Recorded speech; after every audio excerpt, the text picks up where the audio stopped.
The sun was dipping behind the great trees, painting the sky in shades of orange and purple. As was the custom, the women of the village gathered at the riverbank with their clay pots. The air was filled with their chatter and the gentle splash of water. But then, a sound cut through the noise. It was a cry, not of a bird or an animal, but of a child. It came from the thick reeds, lonely and haunting. The women froze. Fear flashed in their eyes. One by one, they grabbed their pots and fled, whispering of river spirits and old curses. Only Kemi stayed. She was a potter, a woman with gentle hands and a kinder heart. While others saw fear, she heard a child in need. She pushed through the sharp reeds, her heart pounding. And there it was. A baby, wrapped in a cloth that shimmered like golden silk, wailing as the first rumble of thunder echoed in the distance. Without a second thought, Kemi lifted the child into her arms, rocking it gently. And as she did, she saw something that made her breath catch. The baby's tears on its cheeks shimmered with a soft, silvery light, like tiny fragments of the moon. Kemi carried the baby into the village square, her heart full of a strange, new warmth. But the joy she expected from her people did not come. Instead, faces hardened. The villagers formed a wary circle around her. Elder Banu, his face a map of wrinkles and wisdom, stepped forward. His voice was low and grave. Kemi, the river gives, and the river takes. What you have brought from its bank does not belong to us. He pointed a bony finger at the bundle in her arms. That is not a child of man. Her own sister, Lyra, who had always been sharp with envy, pulled her aside. Her whisper was like a snake's hiss. Are you a fool? Throw it back before its curse settles on you. Before it settles on all of us. That night, alone in her small hut, Kemi held the silent baby close. The village was quiet, but the river was not. On the wind, she heard it clearly, a whisper that slid under her door and coiled around her heart. It was her name. Kemi. The baby was quiet as Kemi fed it goat's milk from a small clay cup. It stared up at her with eyes that were too deep, too knowing. Exhausted, she finally fell into a troubled sleep. At the stroke of midnight, a strange light woke her. A soft, silver glow was spilling from the golden cloth wrapped around the baby. It danced across the mud walls of her hut, painting them with shifting patterns of light and shadow. The baby was not crying. It was calm, its tiny hand curled around Kemi's finger. The strange light soothed her fears, and she drifted back to sleep. But far away, in a farmer's field, an ox began to bellow in pure terror, a sound that tore through the peaceful night. When the sun rose, the farmer's cries replaced the ox's. The animal was gone. Not a trace remained. It had vanished from its sturdy post as if it had never been. The rumor began as a whisper at the well and grew into a loud accusation in the market. Kemi's foundling, they said. It stole Burrow's ox. Her sister Lyra moved through the crowd, her words fanning the fear like bellows on a fire.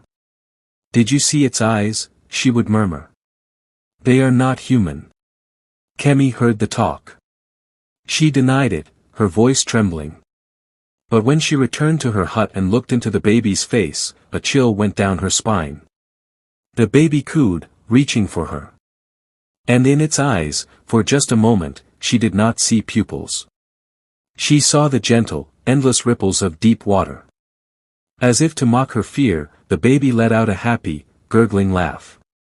At that very moment, outside her window, the river's current suddenly shifted. The water, which always flowed downstream, swirled and began to flow upward, defying the very law of the land. The second night descended, and with it, a change. The soft silver glow that had comforted Kemi turned a pale, cold blue. It filled the hut with an eerie light, and she dreamed. In her dream, she was drowning in the river, and from the murky depths, 100 pale hands reached for her, grasping and pulling her down. She woke with a gasp, her heart hammering against her ribs. The baby was sleeping peacefully beside her.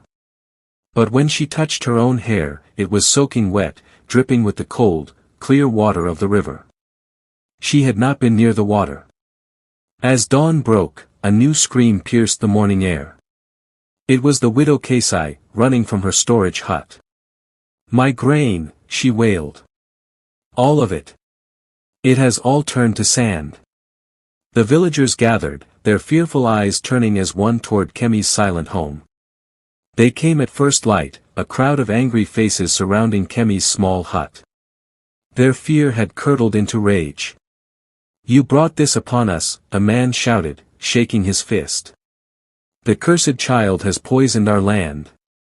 Kemi stood in her doorway, shielding the baby inside. "It is just a baby," she cried, but her voice was lost in their shouts. Then her sister Lyra stepped forward. Her face was a mask of false concern. "My dear sister," she said, her voice sweet as poisoned honey. "We are all afraid. Perhaps Elder Banu was right.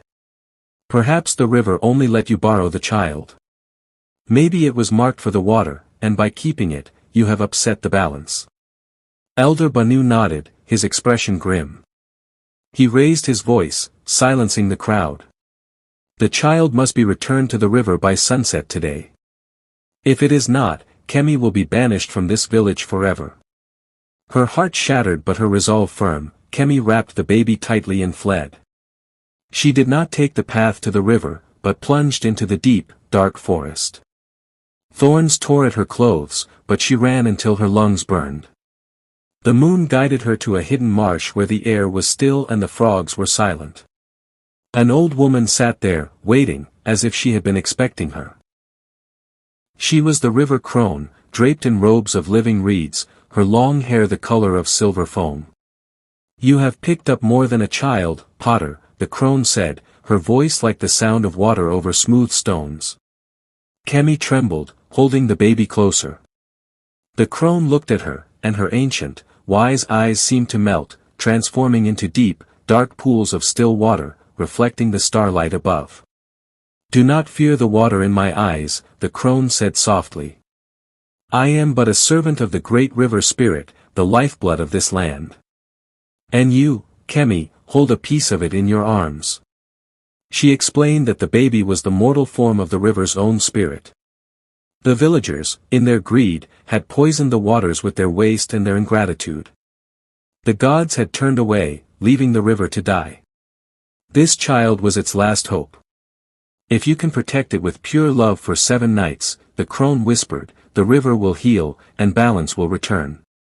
But if anyone harms the child before the 7th dawn," she did not need to finish.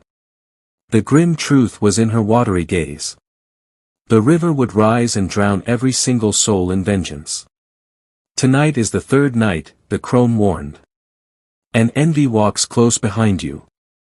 Lyra watched her sister flee into the forest, a bitter seed growing in her heart. She saw not a woman saving a village, but a woman seeking glory. "They will call her a savior," Lyra muttered to herself, kicking a stone. "She will have all the praise, while I remain in her shadow, forgotten." The jealousy burned like a fever. She turned to the worried villagers who had gathered. "My sister is confused," she announced, her voice loud and clear. "She is under its spell. But I know the truth. If we take the child and return it to the river ourselves, the curse will be broken. Our fortunes will return." The crowd, desperate for a solution, murmured in agreement. Their fear made them believe her. With a determined heart, Lyra took a torch and pointed it toward the dark trees. "Follow me." Kemi found shelter in an abandoned shrine, its stone walls covered in moss. As the 3rd night deepened, storm clouds gathered. The baby began to wail, a thin, piercing sound that seemed to command the sky. The louder it cried, the harder the rain lashed against the old roof, until it felt the whole world was weeping. Kemi held the child close, whispering every lullaby she knew, her voice a fragile thread against the storm's roar. Slowly, her gentle songs soothed the baby, and as its cries softened, the rain eased into a gentle patter. Exhausted, Kemi slept. When dawn's light filtered through the cracks, she found a strange offering on the baby's golden blanket. A single river fish, silver-scaled and fresh, lay there, its body shimmering with a faint, golden light. That day, Kemi felt a new kind of strength. The river crone's words echoed in her mind. In a brief, hopeful dream at noon, the old woman appeared. The river repays love with love, child. Your kindness is a balm.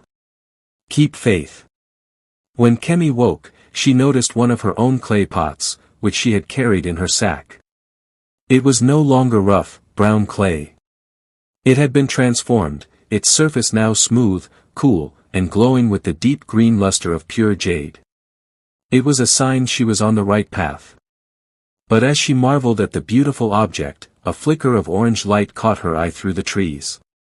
It was distant, but moving closer. A torch. And she knew, with a sinking heart, who carried it. The shrine's door burst open. Lyra stood there, drenched and panting, her eyes wild in the torchlight. You selfish girl, she screamed, pointing at the baby. You would let the whole village suffer for your pride. She lunged forward, trying to snatch the child from Kemi's arms. It's not yours to keep. The sisters struggled, their cries mixing with the baby's frightened wails. As the baby's distress peaked, the trees around the shrine began to shudder, their leaves dripping with a sudden, heavy rain that fell only on that spot. A loud crack thundered above them as a great, rotten branch splintered and fell, crashing to the ground between them. The impact forced Lyra back, separating them. She stared in shock, then turned, her face twisted with a new, deeper hatred, and ran back into the forest, her torch disappearing into the gloom. The fourth night was the most frightening yet because it was so silent. The baby made no sound. It did not cry, nor coo. It simply lay still, its breathing shallow. The river outside the shrine, which had been rushing, grew still as dark glass. A terrible fear gripped Kemi. Was the river dying? Was the spirit fading because she had failed? She gathered the limp child and ran to the water's edge. Please, she begged, her tears falling into the still water. Please, breathe. Live. She knelt, holding the baby just above the surface. Then, the baby's eyes fluttered open. They were no longer like water, they were the water itself, deep and endless like the river's darkest depths. Its tiny lips parted and a voice, ancient and soft, whispered, "One night closer." Lyra stumbled back into the village, her clothes torn, her story ready. She did not speak of the falling branch or the strange rain. Instead, she painted a picture of dark magic. Kemi has mastered the river's curse, she cried to the gathered villagers. She lives in wealth now, her clay turned to jade by the child's power. She hoards its magic for herself while our children go hungry. The villagers, their fear now mixed with greed and outrage, believed the lie. They saw not a jealous sister, but a brave one who had faced the monster. Their desperation forged into a single, terrible purpose. They would take the child and end this. They gathered every torch and farming tool they could find, a mob united by a falsehood, and marched into the forest to reclaim their fate. The fifth night found Kemi asleep, exhausted, the baby curled against her chest. She did not hear the mob until they were upon her. The villagers flooded the small clearing, their torches throwing monstrous shadows. Lyra stepped ahead of them, her eyes gleaming with triumph. She knelt and, before Kemi could fully wake, seized the baby from her arms. "You will thank me for this one day, sister," she hissed. But the moment her skin touched the child, a searing, cold pain shot up her arms. She screamed, not in fear, but in agony, as her hands burned as if plunged into ice fire. The baby's eyes flashed open, emitting a light so bright it was blinding.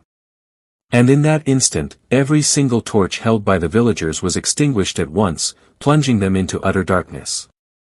A deep, guttural roar began not in the sky, but in the earth beneath their feet. The ground shook. Then came the sound of water, a great, churning rush that grew louder every second. The river was rising. It spilled over its banks, not as a flood, but as a wall of dark, churning water, swallowing the forest floor. The villagers screamed, dropping their tools, scrambling for higher ground. In the chaotic darkness, Kemi, guided by the baby's soft glow, managed to snatch it back from Lyra's scorched hands. "Return it," someone shrieked over the roar. As Kemi clutched the child, she saw it take shape. Within the rising wave, a shadow formed, the silhouette of a towering woman made of water and rage, the true face of the furious river spirit. Kemi scrambled up a rocky cliff, the baby held tight, the villagers clambering up behind her. At the cliff's edge stood the river crone, untouched by the chaos below. 6 nights have passed, she said, her voice calm yet carrying over the storm. One remains. You are close, child. But remember, the river demands truth before the final dawn. The water below swirled, forming a massive, hungry mouth. Kemi, trembling, asked the question that haunted her. Whose truth? The crone turned her watery gaze not to the mob, but directly to Lyra, who was cradling her burned hands. The truth, the crone answered, of the one who envies most. As suddenly as it began, the roaring stopped. The 6th night grew eerily calm. The floodwaters receded, leaving behind mud and broken branches. The air was still and heavy. On the cliff, huddled beneath a great tree, Kemi rocked the baby. For the first time in days, she felt a flicker of true hope. The worst was over. The river had shown its power but had spared them. The final night would bring peace. She closed her eyes, taking a moment of rest. She did not hear the soft, squelching footsteps in the mud behind her. She did not see Lyra appear, her hair wild, her eyes wide with madness and pain, a small, sharp knife clutched in her unhurt hand. Every blessing falls on you, Lyra sobbed, her voice raw. You were always the good one, the kind one. Now you are the savior. And I have nothing. Why should the river love you and not me? Her grief twisted into something sharp and final. She lunged at Kemi with the knife. But the baby, sensing the pure malice, let out a cry. It was not a human sound, but a shriek that seemed to tear the very fabric of the night. The force of it froze Lyra in mid-step. She stared as the metal blade in her hand began to shimmer and lose its form. Before her disbelieving eyes, the solid steel melted, dissolving into a stream of clear water that dripped harmlessly onto the ground. The cry faded, and an absolute silence fell. Then, the moon broke through the clouds, shining with a strange, bloody red light. The 7th night had begun. The river crone's voice echoed not from a body, but from the very air around them. The 7th night reveals all hearts. Let every secret be known. As she spoke, the river below began to glow from its deepest bed, a soft, ethereal light that pulsed like a heartbeat. Lyra, her weapon gone and her spirit broken, fell to her knees in the mud. The weight of all her lies and envy crashed down upon her at once. She looked at her empty, stinging hands and then at her sister, and a true, horrified whisper escaped her lips. What have I done? The river did not rise as a wave this time. It rose as a mirror. The water lifted into a vast, still, vertical sheet that reflected the red moon and the terrified faces of the villagers. The baby, glowing with a brilliant, star-like light, gently floated from Kemi's arms and hovered before the great watery mirror. Its tiny form seemed to grow in majesty and power. Then, the ancient, soft voice rang out again, clear and commanding, filling the entire valley. Let the truth be seen. The surface of the water mirror rippled, ready to show what it had witnessed. Visions began to flow across the liquid screen. A man saw himself stealing from his neighbor's harvest. A woman saw herself telling a cruel lie that broke a friendship. A child saw a secret act of meanness. Each villager saw their own hidden sin, their private betrayal, reflected for all to see. One by one, they fell to their knees, crying out, not in anger now, but in shame and pleas for mercy. The river was holding up a mirror to their souls. Finally, the last vision formed. It showed Lyra, not on this night, but on the first. It showed her not saving the baby, but throwing a different, smaller bundle into the reeds, an act of jealous spite from long ago. The truth was out. A collective gasp went through the crowd. The water mirror trembled, its surface hardening with fury. It was no longer a mirror, but a wall of water, poised to crash down and erase the village and all its people from the earth. There was no more time for pleas or excuses. Seeing the judgment about to fall, Kemi did not hesitate. She ran forward, placing herself between the wall of water and her people, her arms stretched wide in a final, desperate act of protection. They have seen their wrongs. She cried out to the spirit. Spare them. Their punishment is their shame. If you must take a life, take mine instead. Her offer echoed across the cliff. And the great wall of water fell forward, swallowing her whole. The world went dark and silent. For a long moment, nothing moved. Then, as the first ray of sunlight broke over the horizon, the water vanished, retreating back into the riverbank as gently as a morning tide. Kemi lay on the wet grass by the river's edge, coughing, but alive. She was bathed in a soft, silver light. Standing beside her was no longer a baby, but a radiant spirit child, formed of light and clear water, smiling down at her with boundless love. The spirit then turned its gaze to Lyra, who was weeping on the ground. It reached out a hand of liquid light and gently touched Lyra's eyes. Lyra flinched, and when she looked up, her eyes had changed. They were pure, cloudless white, forever blind to the world's beauty, but finally able to see the truth within. The river ran clearer than it ever had, its water pure, blue, and full of life. Kemi returned to the village, not as an outcast, but as an honored guardian. Her clay pots, when placed by the river, would sometimes gleam with a jade-like light, and they always brought a blessing to the homes that held them. Lyra, blind and gentle, spent her days sitting by the riverbank, listening to its song, her envy washed away, replaced by a quiet understanding. The village prospered, its people kinder and more grateful.